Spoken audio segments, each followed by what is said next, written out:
All right, so welcome to our Leading Lady series. This is my leading lady for the fall. I'm extremely excited to have her here. You may know her as the Grave Woman or Joelle Maldonado, and she is a phenomenal leading lady. I was just kind of talking to her, we were chatting it up before we got started, because I think with all of the different like mortuary funeral service or death care related presences that are available out there, what makes Joelle special is that when you look at her content or partake of one of her offerings, it's really about how to empower you to do your job better and how to care for others in a way that's very much it's very selfless. So she makes you feel comfortable with your ignorance about certain things, and I love that you can go to her and have a question about something, and she will help you learn without making you feel like a dummy, which is fantastic, or making you feel like you're just this cultural mushroom that's been in a dark log somewhere that has no idea what's going on. And her and I have actually worked on a case together. She didn't know this. I told her after the fact because I've partaken of a couple of her offerings having to do with decedent cosmetic, hair care, things like that. And I was able to put it into use shortly thereafter, and it impacted the presentation of the individual. And these weren't like very profound, enormous things, but together, what they did is they created something really special. And so, had she not had that offering available, I don't know where else I might have learned that. And so, what she's what she's teaching and the knowledge that she shares with us is very unique and it's very special. And I feel like it's especially of importance now with our evolving society. And so I've talked enough about her before she even spoke yet, but this is Joelle, so welcome. Thank you for having me, Jennifer. And thank you, everyone, for tuning in, listening, watching, with however you're getting this information. Yes, and you are joining us from where? I am joining you from beautiful Beaufort, South Carolina. So we are located smack dab in the middle of Savannah, which the foodies, or I'm sorry, the ghost hunters are familiar with, Charleston, which the foodies are familiar with, and Hilton Head, which the golfers are familiar with. So we're smack dab in the middle, and we have all three plus more. So. Nice. Okay. So I'm gonna hashtag like, Beaufort, South Carolina in case they want to use you for like some of their what is it when you're trying to get people to come visit tourists, the tourism bureau, Tourism, yeah. the tourism bureau. Yes. So I always ask to start with kind of the same question. Tell us how you got into funeral service, please. I got into funeral service or introduced to funeral service through my uncle Mark, who was an embalmer and a funeral director in Florida. And when I was a little girl, I used to go to the funeral home with him all the time. When he would come home to South Carolina to visit, I would ask him like questions that nobody else could answer or would answer. And he just eventually got sick of me asking questions and said, "Come on, let me show you." And so I would spend my spring breaks, my summers, as many weekends and time out of school as I could, as much time out of school as I could with him. And so, yeah, he introduced me to funeral service, and it has been no turning back. Oh, excellent. It gotcha. It gotcha. Yes, grab me full throttle. So tell me about the different hats you wear within the death care space. Okay, so I am a licensed funeral director, licensed embalmer, licensed insurance agent. So that means that I can offer pre-need sales here in the state of South Carolina and in Georgia. I am the host of the Death and Grief Talk podcast channel, the personality on the Let's Talk About Death, the Grave Woman YouTube page, and the founder of the Multicultural Death and Grief Care Academy. In addition to that, I am the host of the Dear Grave Woman segment on a very popular radio show in the DMV area that's syndicated around the country called The Senior Zone. I am an educator. I am a dog mom and traveler. Excellent. And you've been published. I know you were in Glamour. Yes. I thought that was pretty amazing. And where else have you been published? Oh gosh, I've had the privilege of being published in Essence magazine, in the New York Times, in the LA Times, in the Final Call. Um, oh my gosh, dude, I hate to say it like this, but there's so many others I can't remember right now, but those are some of the highlights that come to mind. I've also Okay. had the opportunity to participate in documentaries and television shows. And yeah, I've done some amazing, kind of unbelievable things throughout my career. And how long has your career spanned thus far? I have worked in the death care industry in a professional capacity since 2010. So that's what, 15 years? I've been licensed since 2018, and I've been around the funeral home and the death care industry literally my entire life.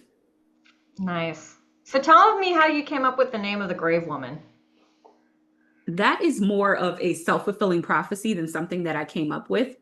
I like to say that it was a name given to me by my ancestors. When I was 8 years old, I drew a picture. I used to sit on the kitchen floor in this very house, which is my grandparents' house, where I live now, and draw pictures and talk to what I now know to be spirits and ancestors. And so one day I drew a picture of myself standing in a cemetery with a microphone, and the words say, "I am the grave woman." And I don't know if I was talking to the cemetery, the people in the cemetery, or on their behalf. I completely forgot about this picture. I drew it when I was 8 years old. And just before I graduated mortuary school, my sister and I were cleaning out some things that I just had in my apartment, and we found a scrapbook that my grandmother made me when I graduated from high school. And in this scrapbook was that picture that I drew when I was 18 years old, and it said, "I am the grave woman." The interesting part is that I had started a Blogspot page, if you all remember Blogspot, to express some of the things and the anxieties and just the challenges that I was having in mortuary school. And the name of that Blogspot page was The Grave Woman. And I had no recollection of this picture. So that's why I say it's a self-fulfilling prophecy. Wow, indeed. That's awesome. I love that. So I want to ask you more questions and pick your brain. So within the Multicultural Academy, right? Is that the name of it? I The said it correctly? Multicultural Death and Grief Care Academy. Yes. So tell me a little bit about what the focus is on, like what type of courses that you have available there, or what the overarching focus or mission is of that. Absolutely. So our slogan or tagline is that culture is the medicine for grief. And I mean by that is that when someone dies, when someone's transitioning, when someone has passed away, right? There's so many things people tell you to do. There's so, like, we're looking for peace, we're looking for answers, we're looking for comfort. And we believe wholeheartedly that a big component of that peace and those answers lies in our individual culture, our faith, our belief systems about life, death, the afterlife, our familial culture, our daily culture within our own homes and relationships. And so, what we do is we educate, particularly end of life, death, grief, and medical care professionals about how to incorporate that culture within the various sects that I described. And so, that looks like things like what you described earlier, how to take care of the hair and the cosmetic needs and the skin, and having conversations with diverse communities about death, about end of life, about grief, about what happens with our bodies and how it's cared for. It could be as technical as removing locks and twists, as taking out braids, as doing small things with cosmetics that honor phenotypical differences.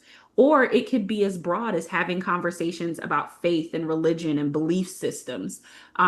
We also offer individualized coaching for entrepreneurs who are trying to start their own businesses within the end of life, death, and grief care space. And we host, I dare say monthly, but we've missed 1 month this year, which was August, Mhm. webinars where we talk about various topics, whether they be cultural competency focused or self-care focused. So yeah, that's in a nutshell what we do. We also advocate for communities that are underrepresented in standard mortuary science, end of life, death, grief, and healthcare education. And by that, I mean, when I was in mortuary school, there was, and I'm sure you can attest to this, there was a lot of conversation about how to care for white people. However, there was not conversation about how to take care of natural hair. Actually, in some mortuary science programs, their handbooks say that natural hair is unprofessional. And so we advocate to make changes in those areas and make sure that everyone is included in education and in thought processes about or how it relates to training professionals. I like that you brought up the hair and different things. And I took your hair care course, and I had no idea the significance of hair within the African American community, the history of it. It was so rich and interesting, and it impacts and influences even now, like hairstyles and things. And it was so eye-opening, like, because it was nothing that I feel like I was ever really taught. And Right. as an educator in a funeral service education program, it's interesting because, we are told like there's curriculum review from Mhm. the board, and you actually contributed thoughts to curriculum, this most recent curriculum review having to do with restorative art, which I thought was fantastic because I think sometimes funeral service practitioners forget you have a say in a bit of what is being developed and taught if you choose to kind of participate in some way. But we learn about religions and contemporary funeral practices, but it's so rich when you add in that cultural piece. And I know years ago I had a service in Las Vegas, and it was a young Baha'i woman who Mhm. was from Iraq, I think. And there were components of the service that were specific to her faith, and there were components that were specific to where she was from. And I Mhm. think that sometimes we just like cookie, okay, it's, Anglo Christian, whatever it is, right? Easy day. But now, especially with our population as diverse as it is, there's so many layers, and you really, as a death care professional, have to be receptive and listen more and talk less sometimes, and really just kind of pay attention and acknowledge the things you do not know and ask questions. And I think that's so important because, I know that sometimes you want to be the expert that knows all the things, but you also have to be realistic enough to say, you know what, I do not know what this is about. Become really good friends with that religious practitioner, know these organizations before you have to know them, right? And that was something I did in Vegas is I would visit all the different religious like temples and churches and centers within so many miles of where this new funeral home was going to be. And so I started networking, and I would go to their locations and learn about their preferences, their practices before I had to. And so that helped. But I mean, things are always changing, evolving, and you never know what element is going to be of great importance in how it's incorporated, and giving people space, I think, too, to be able to do those things, right? Instead of being, oh, I'm going to come in there, and sometimes you give them a room, and what they do in that room, you just give them the freedom to do it. You know what I mean? I think that's important.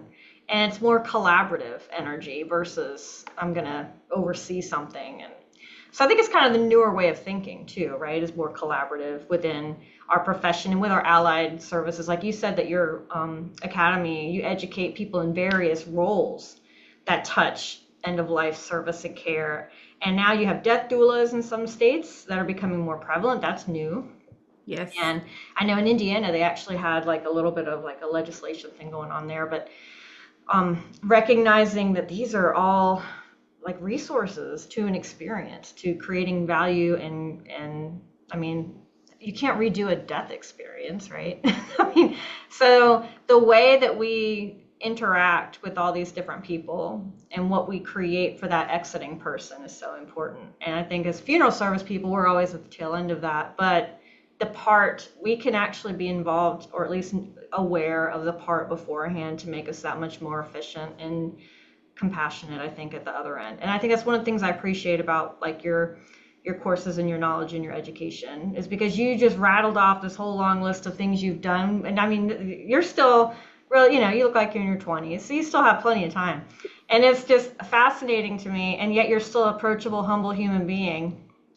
um, that if I have a question about something, or if I'm using a term that I should not be using out of my ignorance, you will kindly tell me. And I Yes. really, I I respect will. and appreciate that so very much. Now, let me ask you, do you ever do education or training or create things for organizations, um, like for their leadership, when you're talking about cultural awareness, when it comes to even so much as like their hiring practices, or kind of not kind of HR, but not HR related, because you talked about hair and handbooks and stuff. So do you extend that into like the private sector if a business is looking for some of that insight as they develop a application or something? Like, do you talk to them about things like that?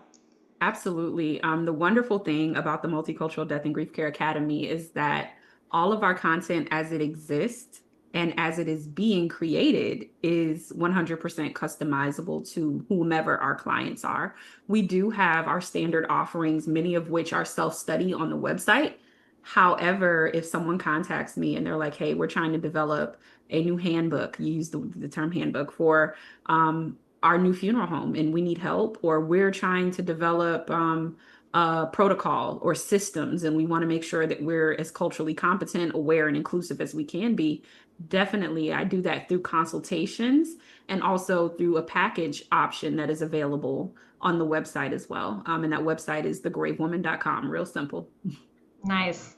Yes. And kind of in that vein, you and I had been looking into this and found an article where it talked about tokenism, and it talked about basically being diverse and appearing diverse versus tokenism. And I think I even asked you a question about if a funeral home has a female funeral director on staff, and or one or two, whatever it is, and then they task that director always with meeting with child and infant and fetal demise cases, and they always have them go to said particular employee because it's a woman and she'll be better at that, right?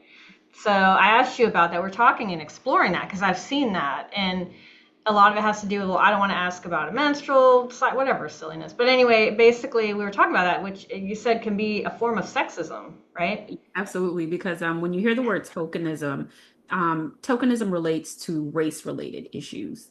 Sexism is the fact that they're identifying her as a female in those more feminine attributes, even though femininity is not limited to being female. Those more feminine attributes are more common amongst women. So it wouldn't necessarily be tokenism, it would be sexism. Tokenism would be, and I've experienced this when working for a corporation.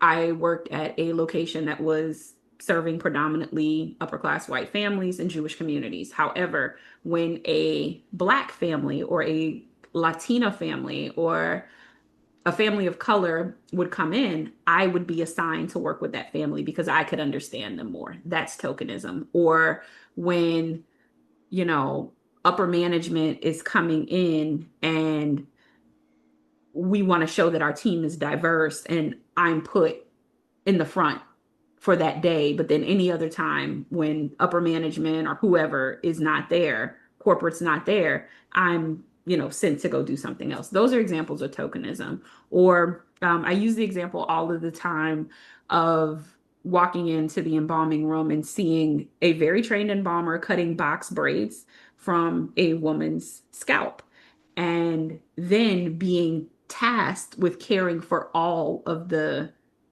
hair of deceased decedents who were of color or had textured hair. That's a Mm. form of tokenism.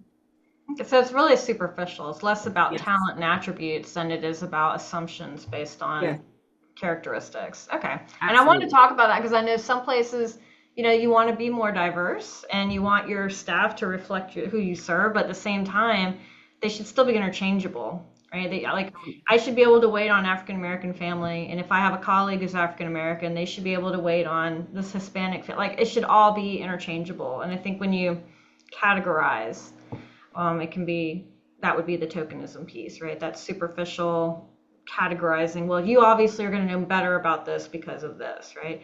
There are makeup is one of those things, right? There are people I follow on social media who are not women who are better at their lip color and stuff than me, and like and if we're both in a room, right, and we're just ourselves, oh well, you wear makeup more, you don't know that, like, this person over here is knowledgeable and has talents I don't, and so on. And so I think when we do that, we limit ourselves in recognizing the value of our team, right, the attributes that they each bring and the special skill set.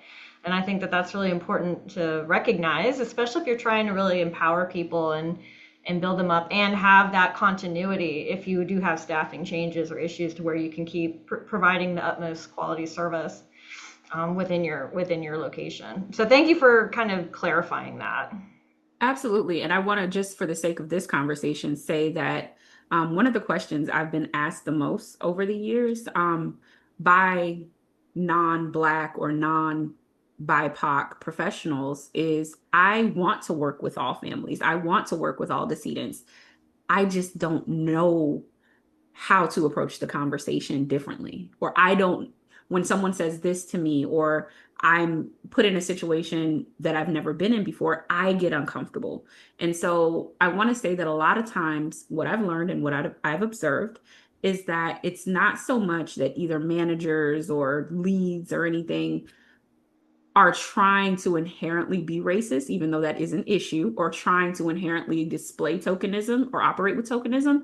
It is almost like a go-to comfort. And so what we do is we teach people how to recognize that implicit bias, how to work through that bias, and how to become comfortable working with any population. And so I just wanted to express that and contribute that to the conversation. Thank you. No, that's really valuable and that's important. I'm sure some of these things, like you said, they're not coming from a place of like, trying to be ugly or, Sometimes they are. Sometimes they are, yeah, but sometimes they are. they're not. Yes. Yeah. Yeah, but not always. And so you want to give the people who are like legitimately like, I don't know how to do this over here and create this. The ones that are being ugly, we're just not going to bother with them. But yeah, so basically, no, that's fantastic. So I don't want to keep you too much longer. I do want to ask you though, what made you decide to start your own business? Like what was the catalyst or what was that like to just go for it? Absolutely. That 8-year-old Joelle that was laying on the floor drawing, she was an entrepreneur. She did hair, she sold lemonade, baked cookies, baked cakes. She did that, right? And so that entrepreneurial spirit has always been within me. But as far as it relates to death care, there were two things, Jennifer. The first thing was sitting in mortuary school, actually three, sitting in mortuary school and hearing everyone else taken into consideration, but people that look like me. That was number one. Number two was working, doing an apprenticeship, being at clinicals, and then being a licensee, and realizing that families are suffering because professionals are not competent in how to take care of them. And when I say families, families that look like me, families that speak different languages and have different skin tones and different hair textures. And then the third thing, to be honest, and I felt really bad about this for a long time, but I've recently gotten to a place of peace about it. I remember working a service in Tucker, Georgia, one Saturday, and I was so angry because I was thinking of everything that I wanted to be doing other than being there. I was so frustrated and so angry to the point that I started crying because I did not want to be there. I was thinking about I could be making classes. I could be making YouTube videos. I could be writing blogs. There were so many other things. And you said something earlier, you used the term, and I can't remember what it was, but essentially what you said was I was saying yes to this, showing up and working this funeral as a funeral director, but I was saying no to all of these other ideas and passions and projects and things that I wanted to be doing. And so it was very hard for me to make that shift. Like I was terrified to make that shift. I had a great job, making great money. And, I was able to just live the life that you would think you would want to live, but I felt empty and unfulfilled. And even though now I might not make as much money and I have to get creative every month, to make sure the bills are paid, maybe sometimes, not as much anymore, I feel so fulfilled. And so I was chasing that feeling of fulfillment and excitement and being passionate about what I do. I love that because you're living authentically too.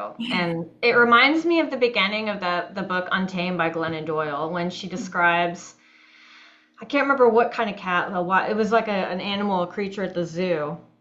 And she goes into the description of basically how the animal was just kind of resigned to its habitat and it was content there, but it had forgotten kind of what it was, right? And she talks about the value of your intuition and your gut. And oftentimes we want to do something, we're looking for other people to tell us it's a good idea or not, or we need reassurances, and we're hesitant to take a chance on ourselves. And really, I feel like your body tells you so much that's going on with your mind, and when you have that struggle in you where you are ignoring your intuition, you will physically feel that. And I think that it manifests itself. And when you're not doing what you feel like you should be to be, because success looks different to different people. And I think a lot of times in our Western society, it's about like wealth and having things. And to me, success is freedom. Like success is I'm going to do exactly the thing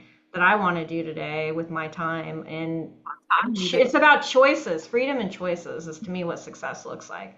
And so you decide to chase it and follow your intuition. And I know that is probably, it's scary, right? Because you have to put all your like chips in on yourself. But the nice thing is, and I'll say this for anyone who's watching this, who's kind of thinking, oh, I've really been wanting to do this, but I'm scared of losing X, Y, and Z within the comforts of redundancy. And I think people get stuck in that, whether it's a job or relationship. It's not great, but I know what to expect, right? It's predictable. And the nice thing is, if you take a chance and make a mistake, you can tweak and correct and keep going. Or worst case, you go back to whatever, like the profession, whatever it is, right? People leave funeral service sometimes because they need a minute, and I respect that. But guess what? Funeral service isn't going anywhere.